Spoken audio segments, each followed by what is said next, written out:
गौकशी bill को assembly में पेश किया गया तो कहां थी मैडम कनिज़ फातिमा?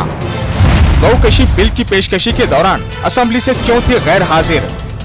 मिल्लत के इतने अहम मौजू पर क्यों दिखाई गैर संजीदगी?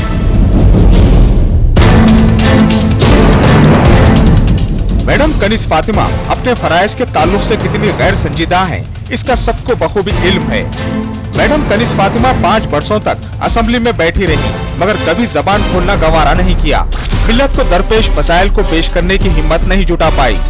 9 दिसंबर 2020 को 4 साढ़े 4 बजे कर्नाटक असेंबली में गौकशी के खिलाफ बिल लाया गया और मैडम असेंबली से गैर हाजिर थी। 9 दिसंबर को मैडम कनिज़ फातिमा असेंबली पहुंची थी।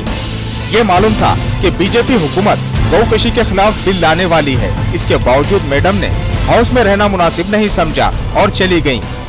ऐसा भी नहीं था कि उस दिन मैडम की तबीयत खराब थी, सब कुछ ठीक ठाक था।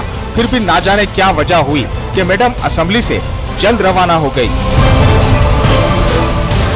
जब प्रभु चौहान ने गौकशी के खिलाफ बिल को हाउस में पेश किया तो प्रियांक खरगे ने इस बिल के खिलाफ वेल में जाकर एहतजाज किया। खरगे ने हंगामा किया, मैडम हाउस में थी ही नहीं तो हंगामा क्या करती? सवाल ये नहीं है कि मैडम के रहने या रहने से क्या होता, बिल तो वैसे भी पास हो ही जाता। बात वो है ही नहीं। कम से कम मैडम हाउस में रहकर हंगामा आराई करती तो गुलबर्गा के वोटर्स को इतना तो इत्मीनान होता कि मैडम ने अपनी हद तक कोशिश की। मिसाल मशहूर है कि जब हजरत इब्राहिम अलैहिस्सलाम को जलाने के लिए नमरूद ने आग भड़काई तो एक चिड़िया अपनी चोंच में पानी लेकर उसको बुझाने की कोशिश की। आग बुझी तो नहीं, लेकिन चिड़िया की कोशिश दुनिया के लिए एक मिसाल बन गई।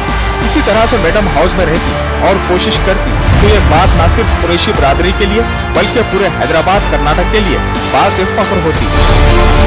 ये तो हुई एक बात। कई एक बातें ऐसी हैं कि जिसको मैडम कनिज़ फातिमा को हाउस में उठाना चाहिए था, लेकिन हाउस में वो खामोश तमाशाई बनी बैठी रही। अलंग मामले पर मैडम ने असेंबली में नहीं खोली जबान। हिजाब मामले पर असेंबली में कुछ भी नहीं बोला मैडम कनिज़ फातिमा ने। एक बार असेंबली में बोला तो बोला, कॉन्ट्रैक्टर्स और गुत्तेदारों के हक में बोला। उधर अलंग दरगाह शरीफ में पूजा हो रही थी तो वहीं कर्नाटक असेंबली का सेशन चल रहा था, फिर भी मैडम खामोश रही।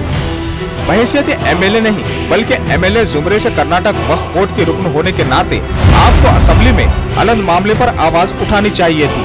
अलंग आपका पड़ोसी हल्का है, इसलिए दूसरों से ज्यादा आप पर इसकी जिम्मेदारी आयद होती थी। हिजाब मामले पर भी मैडम कनिज़ फातिमा ने कौम मिल्लत को गुमराह किया। गुलबर्गा में डीसी ऑफिस पर एहतजाज करके खूब शोहरत तो बटोरी, लेकिन जहां एहतजाज करना चाहिए था वहां खामोश रही। असेंबली में मैडम कनिज़ फातिमा को इस मसले को उठाना चाहिए था। एक बाहिजाब खातून होने के नाते मुतासरा बाहिजाब स्टूडेंट से जाकर मुलाकात करना चाहिए था, उनकी हौसला अफजाई करनी चाहिए थी, लेकिन मैडम ने कुछ नहीं किया। बस गुलबर्गा में उंगली कटाकर खुद को शहीद साबित करने की कोशिश की। ये तो सिर्फ चंद मिसालें हैं। हाँ, मैडम ने 2-1 बार जबान खोली, लेकिन जबान खोली तो खोली किसके हक में? कॉन्ट्रैक्टर्स और गुत्तेदारों के हक में।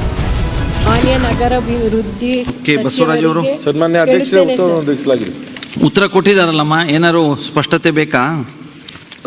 ಉಪಪರಿಷತ್ ಏನಾರು ಕೇಳಬೇಕಾ? ಉತ್ತರ ಕೊಟ್ಟಿದ್ದಾರೆ ಸರ್. ಒಂದು ಟೆಂಡರ್ ಫೈನಲ್ ಮಾಡಿಗೆ 6 ವರ್ಷ ಬೇಕಾ sir? 2017 the term was finished. 6 package ಮಾಡಿ ಕಡಿಮೆ ಅಂದರೂ 2 ವರ್ಷ ಆಯಿತು ಸರ್. ಭಾಳ ಕಷ್ಟ ಆಗ್ತದೆ ಸರ್. ಎಷ್ಟು ದಿನಗಳಲ್ಲಿ ಇದನ್ನು ಕ್ಲಿಯರ್ ಮಾಡ್ತಾರಾ sir? one second sir. LED light tender is pending in DMA and I request to instruct DMA to clear the tender immediately sir. अब गुलबर्गा के अवाम को सोचना है कि वो क्या ऐसे एमएलए के हक में वोट करना मुनासिब समझेंगे जो पूरे 5 बरस तक गूंगे और बहरे बने रहे। कौम मिल्लत की आवाज ना उन्हें सुनाई दी और ना ही कौम मिल्लत की आवाज उठाई, या फिर ऐसे उम्मीदवार के हक में वोट करना है जो बोलने की हिम्मत रखता हो। ब्यूरो रिपोर्ट, मिल्लत मीडिया, गुलबर्गा।